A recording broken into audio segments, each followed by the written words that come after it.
Hai nakama, apa kabar? Selamat datang di channel Anime Haki. Pada video kali ini kami akan membahas spoiler lengkap One Piece chapter 1136 yang akan melanjutkan pertualangan Luffy di negeri Elbaf. Oke, tanpa berlama-lama lagi, mari kita bahas bersama-sama.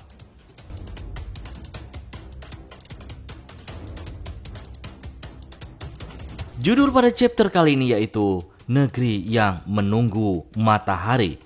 Sedangkan di cover story-nya masih melanjutkan pertualangan Yamato di negeri Wano yang memasuki volume ke-22, yang mana Holdem mengarahkan Yamato, Tama, dan juga Speed ke markasnya. Yamato memaksanya untuk memimpin jalan sementara Tama menunggangi Speed. Setelah sampai di sana, atap markas itu berbentuk seperti kepala Wushu. Chapter kali ini dimulai dari bagian akhir bab sebelumnya. Saat Luffy menikmati makanan daging rusa, Jarul menjelaskan bahwa kebanyakan manusia tidak bisa datang ke dunia matahari. Manusia sering datang dan berpikir bahwa dunia bawah adalah Elbaf. Jadi mereka akhirnya melarikan diri karena takut. Kita melihat kru topi jerami sedang bersenang-senang di pesta kecuali Robin, Chopper, dan juga Franky yang masih di perpustakaan. Banyak raksasa yang tertarik pada Jinbe dan juga Brook karena mereka belum pernah melihat rasnya yang berbeda. Lalu Usopp menceritakan kisah pertualangan mereka kepada para raksasa, seperti saat ia mengalahkan Darks. Saat ia menyebut Orcs, seorang raksasa berkata bahwa Orcs adalah pejuang tangguh legendaris di antara ras raksasa. Rod dipaksa meminta maaf kepada semua orang oleh Gerd. Zoro berkata, jika Usopp tidak menghentikanku, kepala Rod pasti sudah melayang. Lantas, Rod mengatakan bahwa impian setiap raksasa adalah menjadi dewa matahari dan menguasai dunia. Mendengar itu, banyak raksasa mulai berdebat karena banyak yang tidak setuju tentang apa itu dewa matahari. Beberapa percaya itu adalah dewa pembebasan. Ada juga yang mengatakan dia adalah dewa penghancur. Bahkan satu raksasa mengatakan dia adalah dewa yang tertawa. Jarul mengatakan bahwa mitologi Elbaf yang disebut Hele, menurut mitos tersebut dunia telah hancur 2 kali. Saat Jarul berbicara, kita dapat melihat gambar kuno Nika yang muncul dalam mitologi Elbaf. Gambar ini mirip dengan siluet Nika yang kita lihat pada Wushu yang membicarakannya, tetapi dengan yang lebih detail. Dewa Matahari Nika memiliki rambut putih panjang dan keriting serta awan putih yang mengambang di lehernya, seperti Luffy saat ia menggunakan Gear 5-nya. Ia juga mengenakan kain cawat dan memegang pedang serta perisai. Entah dia akan menjadi pahlawan yang menjaga dunia dari kehancuran atau seorang perusak yang mendatangkan bencana.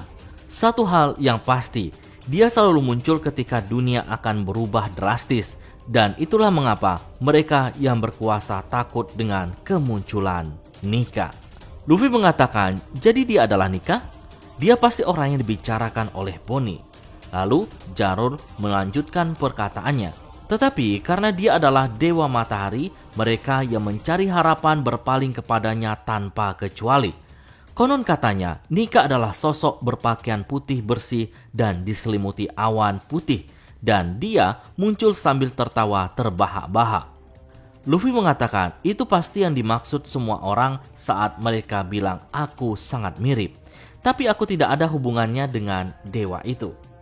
Kemudian Jarul mengatakan bahwa apa yang terjadi dengan Harlan dan juga Loki mungkin merupakan hasil dari mereka mencoba menjadi Nika itu sendiri. Luffy bertanya kepada semua orang apakah Loki adalah orang baik? Semua raksasa terkejut sehingga mereka menjelaskan kejahilan dan kekacauan yang disebabkan oleh Loki di masa lalu. Salah satu raksasa mengatakan dia adalah pangeran terkutuk. Faktanya, Raja Harlat menerima ramalan yang meramalkan bahwa dia akan dibunuh oleh seorang putra bahkan sebelum Loki lahir. Tak lama setelah itu, dia membunuh kuda keberuntungan dari keluarga kerajaan. Tahun itu juga, Lin Lin membunuh prajurit legendaris Jorul. Bencana alam menimpa negeri ini silih berganti. Bahkan sang ratu pun meninggal setahun setelah melahirkan Loki. Dia menjadikan dunia bawah sebagai taman bermainnya. Dia membantai dan menjinakkan binatang buas dengan kekuatannya yang luar biasa. Dan kemudian dia melepaskan mereka ke desa itu. Semua itu terjadi saat dia masih berusia 10 tahun, membakar barang-barang dan menghancurkan segalanya. Kejahilannya telah membahayakan hidup kita berkali-kali. Dengan otoritasnya sebagai pangeran dan kepribadiannya yang buruk, kita dapat membayangkan betapa buruknya tempat ini ketika Raja Harlan sedang pergi. Jarul melanjutkan dan mengatakan bahwa dia terkena pedang di kepalanya karena mencoba menghentikan Loki membunuh ayahnya. Kemudian setelah membunuh Raja Harlan, Loki pergi untuk membuat kekacauan. Namun dia ditangkap oleh Akagami 6 tahun yang lalu dan kembali ke Elbaf. Luffy sangat gembira mendengar nama Akagami. Saat para raksasa membicarakan Loki, Zoro mengamati Luffy dan berpikir dia bertindak agak tidak biasa. Jadi mereka pun berbicara secara pribadi di pinggir desa. Zoro menginterogasi Luffy apa yang sebenarnya Loki janjikan. Lalu Luffy menjelaskan jika ia mengetahui keberadaan Akagami. Jadi jika Luffy membebaskan Loki, maka Loki akan memberitahu keberadaan Akagami. Hal ini langsung memancing amarah Zoro yang mengatakan jika Luffy hanya dimanfaatkan saja. Lalu Nami yang curiga dengan tingkah Luffy dan juga Zoro langsung menemuinya dan harus mengajaknya agar tidak membuat kekacauan. Dan jika Luffy mendapatkan kunci borgolnya, maka kunci itu harus diserahkan kepada Zoro terlebih dahulu. Lalu di sisi lain, Rod yang telah tersengat listrik 2 kali oleh Nami dan dia sekarang berbicara dengan Nami dan juga Zeus. Nami mengajak Rod secara diam-diam untuk sebuah misi dan menjadikan Rod sebagai pelayannya.